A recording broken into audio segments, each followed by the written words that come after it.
Hello everyone, स्वागत है आपका एडी लर्निंग अकेडमी पर। तो फ्रेंड्स, आज की क्लास में हम आपके लिए अति महत्वपूर्ण प्रश्न लेकर आए। आपके एग्जाम को ध्यान में रखते हैं तो जो भी बच्चे हिंदी से तैयारी कर रहे हैं उनके लिए आज की क्लास बेहद ही खास होने वाली है, क्योंकि आज की क्लास में चुनिंदा बेहतरीन क्वेश्चन हम आपको कराने वाले। जो भी क्वेश्चन हम आज की क्लास में आपको कराने वाले किसी न किसी एग्जाम में पूछे गए, इसलिए क्लास में आप कॉपी पेन जरूर साथ में लेकर बैठेगा। जो भी आज की क्लास से आपको इंपॉर्टेंट पॉइंट लगे अपनी नोटबुक में साथ साथ नोट करते हुए चलेगा। क्लास में आपका स्कोर कितना, कितने क्वेश्चन आपको आते थे, कितने नए सीखने को मिले, ये भी आपको हमें कमेंट बॉक्स में बताना है। बस आप हमें अपना कीमती समय दीजिए। बेहतरीन से बेहतरीन कंटेंट प्रोवाइड कराने की जिम्मेदारी आपको हमारी रहने वाली है। बस आप क्लास को अंत तक देखते ही चलिए। तो चलिए, ज़्यादा टाइम वेस्ट ना करते हुए शुरू करेंगे आज की महत्वपूर्ण क्लास। आज की क्लास का हमारा पहला क्वेश्चन है, वह पतबंधु था उपन्यास के लेखक है। ऑप्शन यहाँ पर दिए गए, नरेश मेहता। ऑप्शन 2 प्रभाकर माचवे। ऑप्शन 3 भैरव प्रसाद गुप्त और ऑप्शन 4 रांगे राघव। क्वेश्चन को पहले आपको ध्यान से पढ़ना है, तब अपना आंसर देते हुए चलना है। यहाँ पर उपन्यास पूछा गया है कि वह पतबंधु था, इसके लेखक कौन है ये आपको बताना है। ऑप्शन यहाँ पर देखें तो पहले ऑप्शन हमारे यहाँ पर सही, वह पतबंधु था उपन्यास के लेखक हैं नरेश मेहता। नरेश मेहता के द्वारा इसकी रचना की गई। इसका रचना वर्ष भी पूछा जा सकता है, तो 1962 में इसकी रचना इनके द्वारा की गई। वहीं इनकी अन्य रचनाओं में डूबते मस्तूल, ये भी इनकी महत्वपूर्ण रचना है और एग्जाम में पूछी जा चुकी है। डूबते मस्तूल, जिसकी रचना इनके द्वारा 1954 में की गई। वहीं इनकी दो एकांत, ये भी इनकी महत्वपूर्ण रचना है। दो एकांत, जिसकी रचना इनके द्वारा 1964 में की गई। ये भी आप नोट करते चले।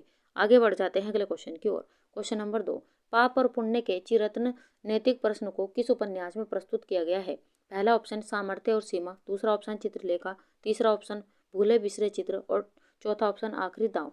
यहाँ पर क्वेश्चन को ध्यान से पढ़िए, तब अपना आंसर यहाँ पर दीजिए। यहाँ पर पाप और पुण्य के चिरत्न नैतिक प्रश्न को किस उपन्यास में प्रस्तुत किया गया है ये आपको बताना है। ऑप्शन यहाँ पर देखें तो यह प्रस्तुत किया गया है चित्रलेखा उपन्यास में। यहाँ पर दूसरा ऑप्शन हमारा यहाँ पर सही होगा।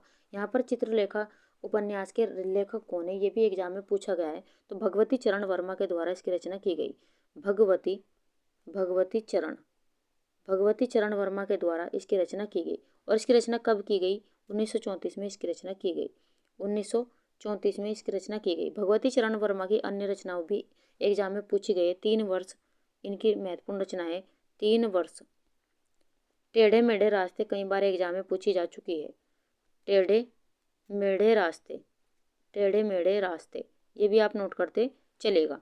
आगे बढ़ जाते हैं अगले क्वेश्चन की ओर। क्वेश्चन नंबर 3, दुखम सुखम उपन्यास की लेखिका है। पहला ऑप्शन चित्रा मुद्गल, दूसरा ऑप्शन प्रभा खेतान, तीसरा ऑप्शन ममता कालिया और चौथा ऑप्शन है नासिरा शर्मा। आपको यहाँ पर बताना है कि दुखम सुखम उपन्यास की लेखिका कौन है। ऑप्शन यहाँ पर देखें तो दुखम सुखम उपन्यास की लेखिका है ममता कालिया। ममता कालिया के द्वारा इसकी रचना की गई। ममता कालिया की अन्य रचनाएं भी एग्जाम में पूछी गई है। वहीं इनकी महत्वपूर्ण रचना है छुटकारा, ये भी इनकी महत्वपूर्ण रचना है। छुटकारा की रचना इनके द्वारा 1969 में की गई।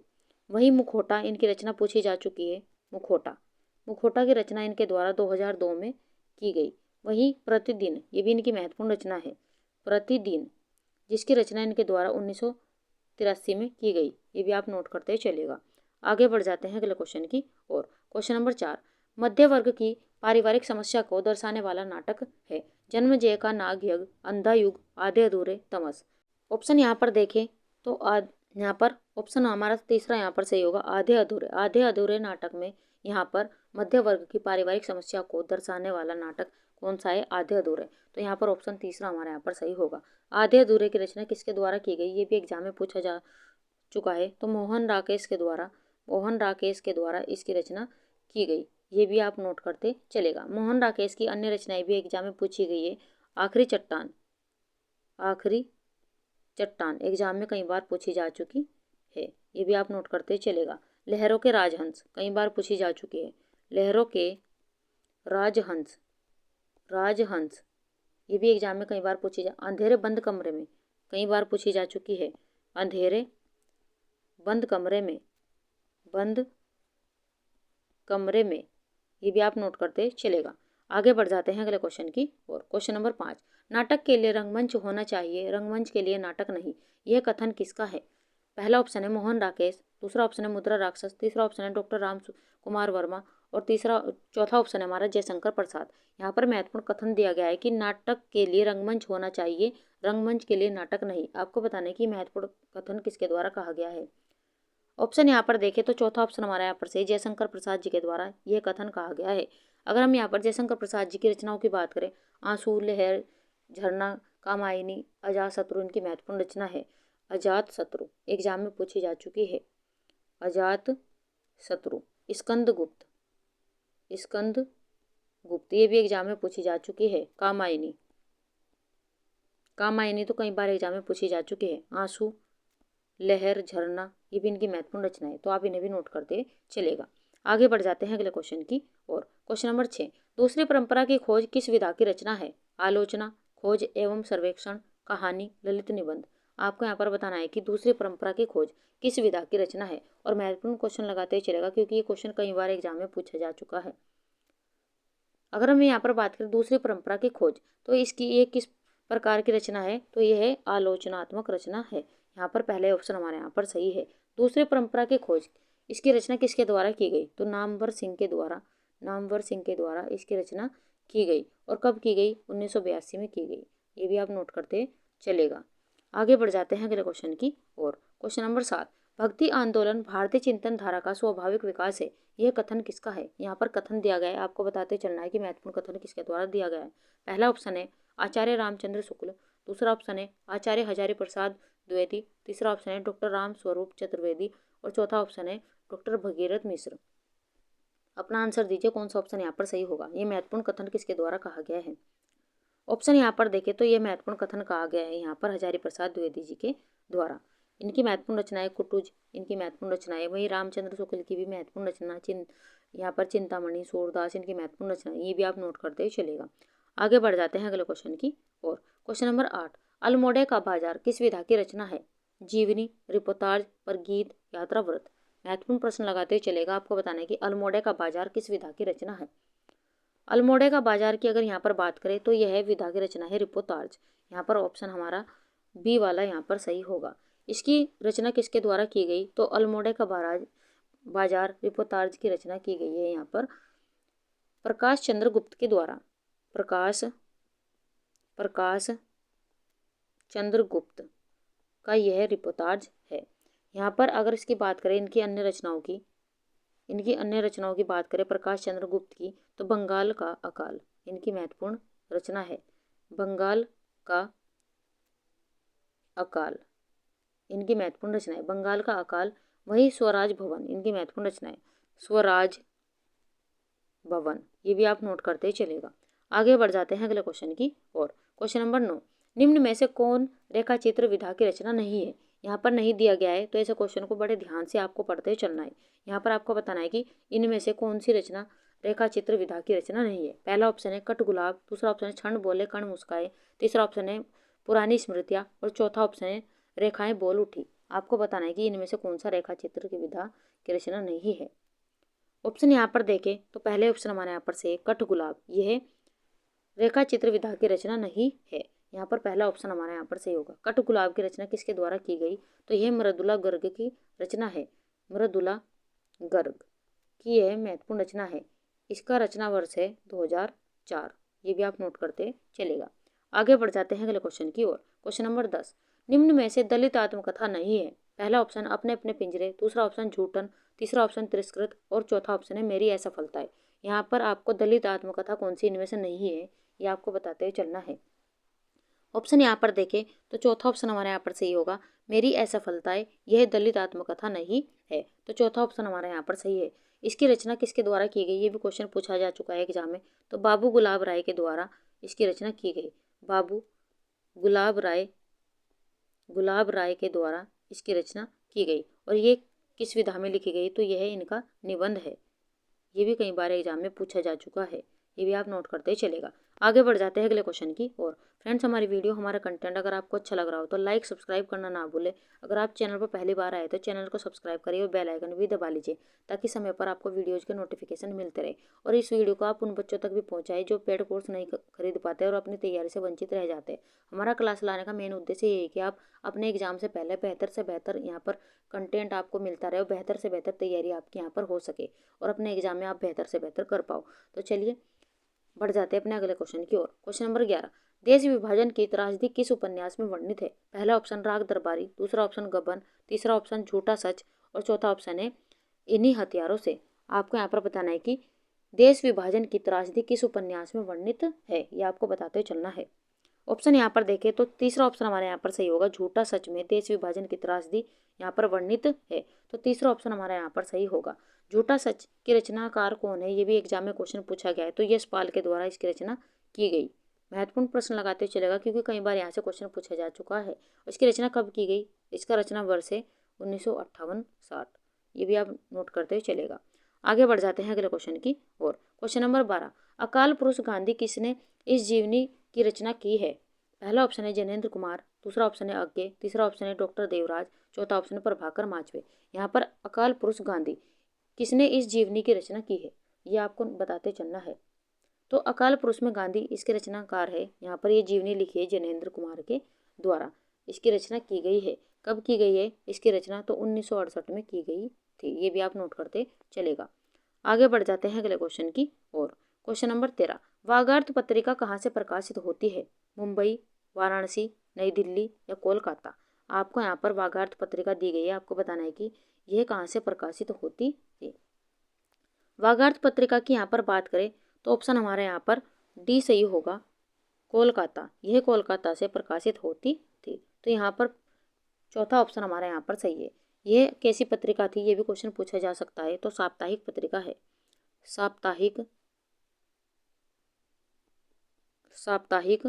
पत्रिका है। ये भी आप नोट करते चलेगा। इसके यहाँ पर प्रकाशक भी पूछे जा सकते हैं। प्रकाशक, इसके प्रकाशक कौन है, तो नंदलाल साहा इसकी क्या है, प्रकाशक है। वही इसके संपादक भी पूछे जा सकते हैं। संपादक विजय बहादुर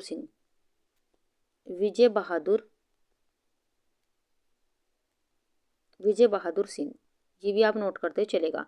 आपको यहाँ पर एक ही क्वेश्चन से 3 से 4 क्वेश्चन हम यहाँ आपको करा रहे हैं, तो इन्हें भी आप नोट करते चलेगा क्योंकि यहाँ से भी क्वेश्चन पूछे गए। और आप यहाँ पर देख सकते हैं किसी भी प्रकार का अगर आपसे एग्जामिनर क्वेश्चन पूछ ले एक क्वेश्चन से जो आसपास से बन रहे क्वेश्चन, वे भी हम आपको कराते चल रहे हैं। इन्हें आप नोट करते चलेगा। चाहे एग्जामिनर किसी भी तरह का क्वेश्चन पूछ ले, आप अपने एग्जाम में अच्छे से अच्छा यहाँ पर कर पाओगे। तो चलिए बढ़ जाते हैं अगले क्वेश्चन की ओर। क्वेश्चन नंबर 14, लक्ष्मीपुरा किस विधा की रचना है। पहला ऑप्शन यात्रा व्रत, दूसरा ऑप्शन है निबंध, तीसरा ऑप्शन रिपोर्टाज और चौथा ऑप्शन है डायरी। आपको यहाँ पर बताने की लक्ष्मीपुरा किस विधा की रचना है। अगर हम यहाँ पर बात करें लक्ष्मीपुरा की, तो यह रिपोर्टाज विधा की रचना है। यहाँ पर तीसरा ऑप्शन हमारा यहाँ पर सही होगा। ये किसके द्वारा लिखा गया है, तो शिवदान सिंह चौहान के द्वारा इसकी रचना की गई। शिवदान सिंह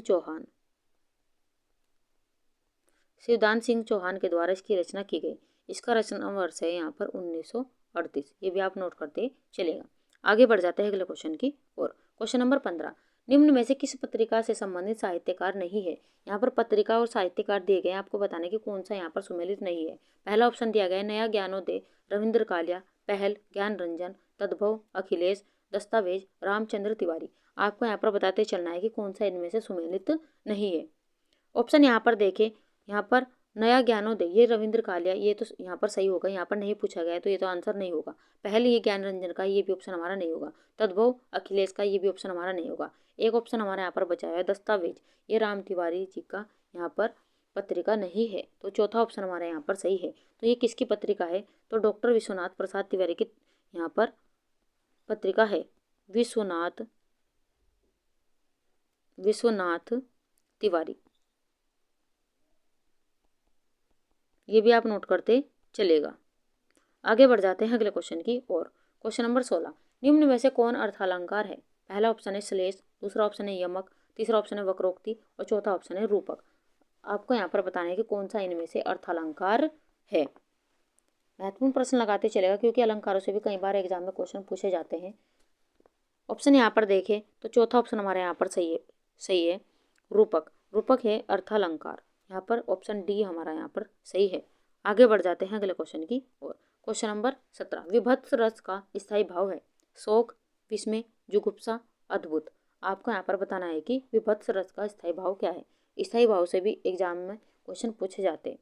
अगर हम यहाँ पर बात करें विभत्स रस की, तो ऑप्शन तीसरा हमारे यहाँ पर सही जुगुप्सा, इसका स्थायी भाव है। यहाँ पर नोट करते चलेगा, तीसरा ऑप्शन हमारा यहाँ पर सही है।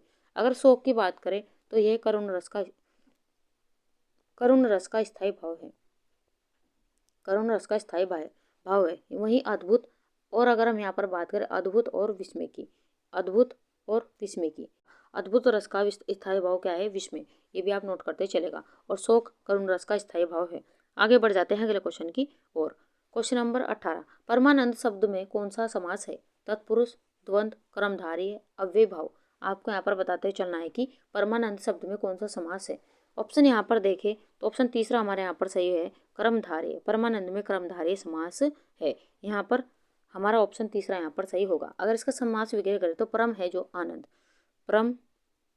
परम है जो आनंद, इसका समास विग्रह होगा। ये भी आप नोट करते चलेगा। आगे बढ़ जाते हैं अगले क्वेश्चन की ओर। क्वेश्चन नंबर 19, निम्न में से कौन वार्णिक छंद है? दोहा, चौपाई, सवेया या रोला। आपको यहाँ पर बताना है कि निम्न में से कौन वार्णिक छंद है। ऑप्शन यहाँ पर देखें तो सवेया क्या है? वार्णिक छंद है। ऑप्शन तीसरा हमारे यहाँ पर सही है। आगे बढ़ जाते हैं अगले क्वेश्चन की ओर। क्वेश्चन नंबर 20, निम्नलिखित में से द्वंद्व समास बताइए। पहला ऑप्शन शोकाकुल, दूसरा ऑप्शन सर्वोत्तम, तीसरा ऑप्शन वीर पुरुष और चौथा ऑप्शन है पाप पुण्य। आपको यहाँ पर द्वंद्व समास कौन सा होगा ये आपको बताते चलना है। ऑप्शन यहाँ पर देखें तो द्वंद्व समास यहाँ पर ऑप्शन डी, पाप पुण्य में यहाँ पर ऑप्शन यहाँ पर डी हमारा सही है। पाप पुण्य क्या है? द्वंद्व समास है। बाकी अगर हम बात करें शोकाकुल, सर्वोत्तम और वीर पुरुष, ये क्या है? तत्पुरुष समास है। तत्पुरुष समास के उदाहरण है। ये भी आप नोट करते चलेगा। आगे बढ़ जाते हैं अगले क्वेश्चन की ओर। क्वेश्चन नंबर 21, निम्न में से अर्ध स्वर कहलाता है? य, म, र या ल। आपको यहाँ पर बताते चलना है कि निम्न में से अर्ध स्वर कहलाता है। तो कौन सा ऑप्शन हमारे यहाँ पर सही होगा ये आपको बताना है। ऑप्शन यहाँ पर देखें तो निम्न में से अर्ध स्वर य कहलाता है। यहाँ पर ऑप्शन हमारा यहाँ पर पहला ही यहाँ पर सही होगा। और ये कई बार एग्जाम में यहाँ से क्वेश्चन पूछा जा चुका है। आगे बढ़ जाते हैं अगले क्वेश्चन की ओर। क्वेश्चन नंबर 22, बिनु पग चले सूते बिनु काना, इनमें कौन सा अलंकार है? असंगति, श्लेष, रूपक या वक्रोक्ति। आपको यहाँ पर बताना है कि बिनु पग चले सूते बिनु काना, इसमें कौन सा अलंकार यहाँ पर होगा। तो यहाँ पर आपको बोनस अंक यहाँ पर मिलने वाला है। यहाँ पर पहला ऑप्शन हम यहाँ पर काट देते हो तो इसमें कौन सा अलंकार है? विभावना अलंकार है। यहाँ पर विभावना हमारा ऑप्शन यहाँ पर सही होगा।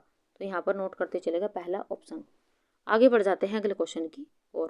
क्वेश्चन नंबर 23, पंचवटी शब्द में कौन सा समास है? पहला ऑप्शन कर्मधारय, दूसरा ऑप्शन द्विगु, तीसरा ऑप्शन अव्यय भाव या चौथा ऑप्शन है तत्पुरुष समास। आपको यहाँ पर बताना है कि पंचवटी शब्द में, यहाँ पर पंचवटी आपको शब्द दिया गया, आपको बताना है कि इसमें कौन सा समास है। ऑप्शन यहाँ पर देखें तो पंचवटी में समास होगा द्विगु समास। जहाँ पर भी आपको संख्यावाचक आपको नजर आए, पहला ऑप्शन यहाँ पर अगर संख्यावाचक यहाँ पर शब्द दिखे तो वहाँ पर कौन सा समास होगा? द्विगु समास होगा। अगर हम इसका समास वगैरह करें तो 5 वटों का समूह, 5 वटों का समूह, 5 वटों का समूह, ये इसका समास विग्रह होगा। तो यहाँ पर हमारा दूसरा ऑप्शन यहाँ पर सही है। आगे बढ़ जाते हैं अगले क्वेश्चन की ओर। फ्रेंड्स, हमारी वीडियो, हमारा कंटेंट अगर आपको अच्छा लग रहा हो तो लाइक सब्सक्राइब करना ना भूलें और वीडियो को ज़्यादा ज़्यादा शेयर कीजिए अपने भाई बहन, अपने फ्रेंड्स में, ताकि और बच्चों को इस वीडियो का फ़ायदा मिल सके और भी बच्चे इसका फ़ायदा उठा सके।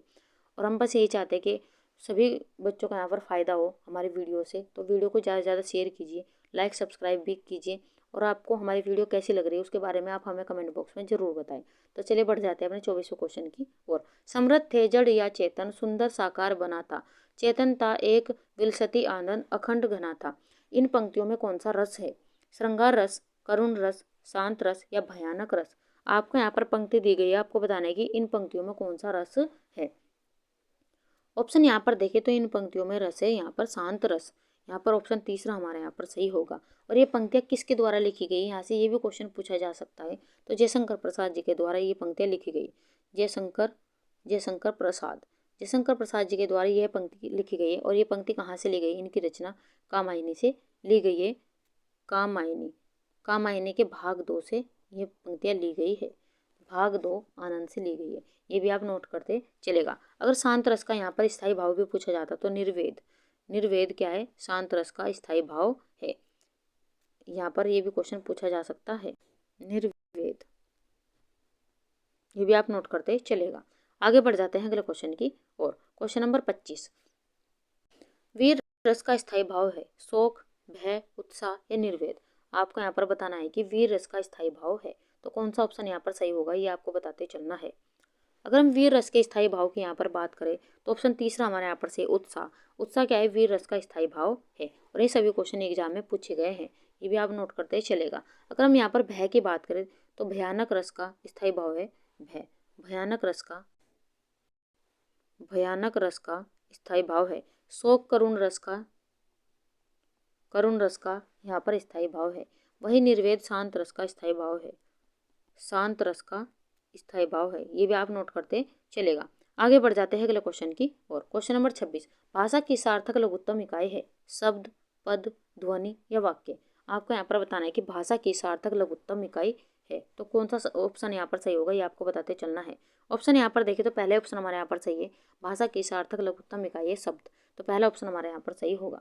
आगे बढ़ जाते हैं अगले क्वेश्चन की और। क्वेश्चन नंबर 27, संविधान के किस अनुच्छेद के अंतर्गत हिंदी को संघ की राजभाषा का दर्जा मिला है? पहला ऑप्शन दिया गया है अनुच्छेद 343, ऑप्शन 2 यहाँ पर अनुच्छेद 344, ऑप्शन 3 अनुच्छेद 345 या ऑप्शन डी अनुच्छेद 346। आपको यहाँ पर बताते चलना है कि संविधान के किस अनुच्छेद के अंतर्गत हिंदी को संघ की राजभाषा का दर्जा मिला। कौन सा ऑप्शन यहाँ पर सही होगा, ये आपको बताना है। ऑप्शन यहाँ पर देखें तो पहले ऑप्शन हमारे यहाँ पर सही है, अनुच्छेद 343 के तहत संविधान में यहाँ पर हिंदी को संघ की राजभाषा का दर्जा मिला, ये भी आप नोट करते चलेगा। और संविधान के अनुच्छेद 343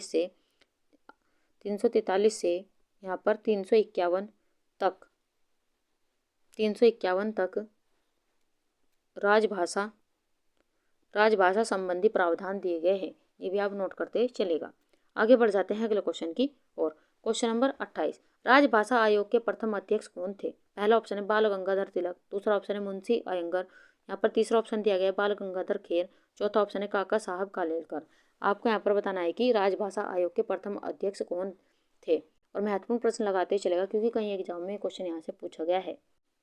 ऑप्शन यहाँ पर देखें तो तीसरा ऑप्शन हमारे यहाँ पर सही, बाल गंगाधर खेर, ये राजभाषा आयोग के प्रथम अध्यक्ष थे। यहाँ से इनके कभी कभी फुल नेम और कभी कभी इनका यहाँ पर बीजी खेर भी लिखा हुआ आता है, बीजी खेर, तो ये भी आप नोट करते ही चलेगा। तो ये क्या थे? प्रथम अध्यक्ष थे राजभाषा आयोग के। राजभाषा आयोग का गठन कब किया गया? तो 7 जून 1955 में इसका गठन किया गया, ये डेट भी पूछी जा चुकी है।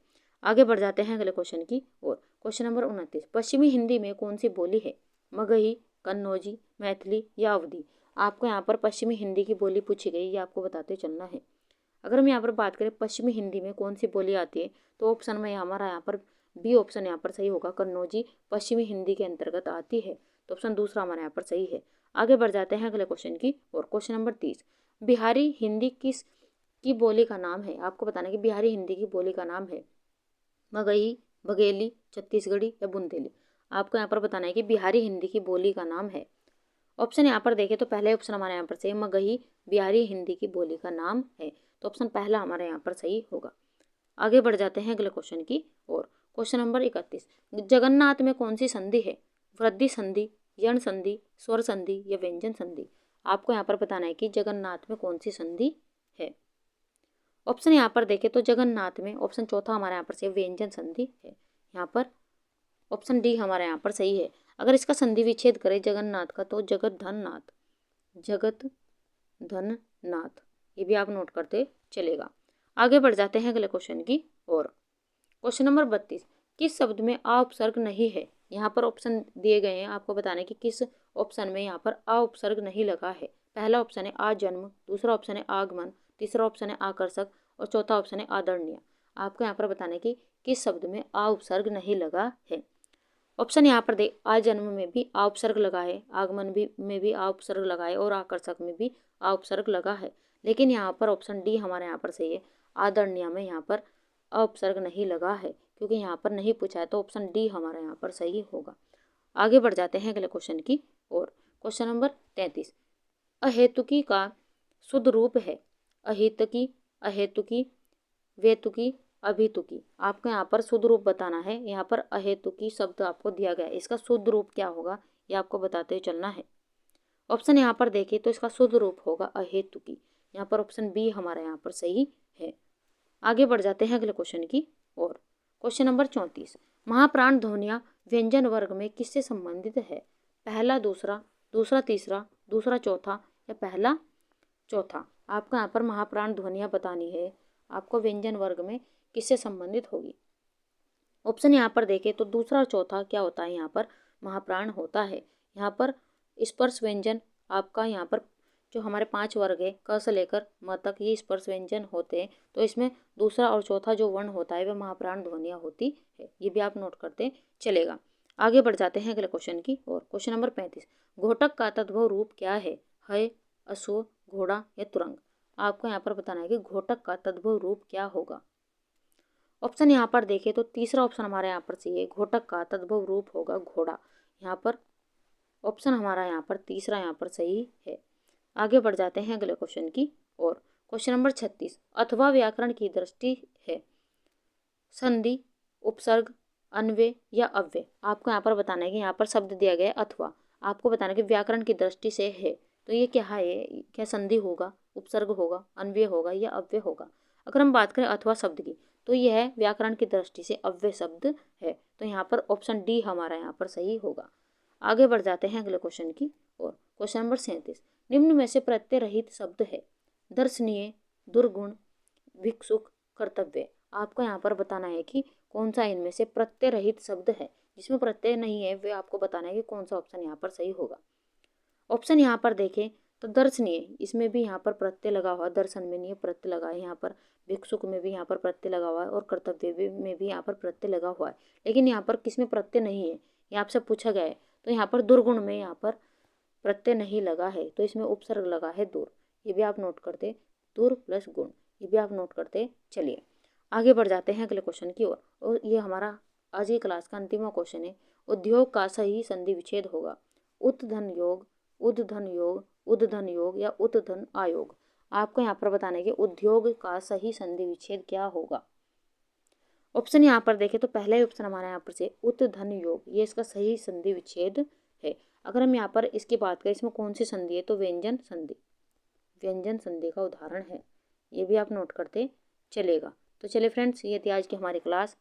हमारा कंटेंट आपको कैसा लगा उसके बारे में आप हमें कमेंट बॉक्स में ज़रूर बताएं। आज की क्लास में आपका स्कोर कितना रहा ये भी आपको हमें कमेंट बॉक्स में बताना है और आप कमेंट बॉक्स में कमेंट जरूर कीजिएगा और हमें ये भी ज़रूर बताएं कि आपको हमारा कंटेंट कैसा लगा, ताकि हम और भी अच्छे से अच्छा आपके लिए कर पाएँ। अगर आपको हमारा कंटेंट पसंद आ रहा है तो ये भी आपको हमें कमेंट बॉक्स में ज़रूर लिखना है। तो चलिए मिलते हैं ऐसे क्वेश्चनों के साथ में नेक्स्ट वीडियो में। तब तक के लिए आप खुश रहिए, अपने माता पिता का सम्मान कीजिए और वीडियो देखने के लिए थैंक यू।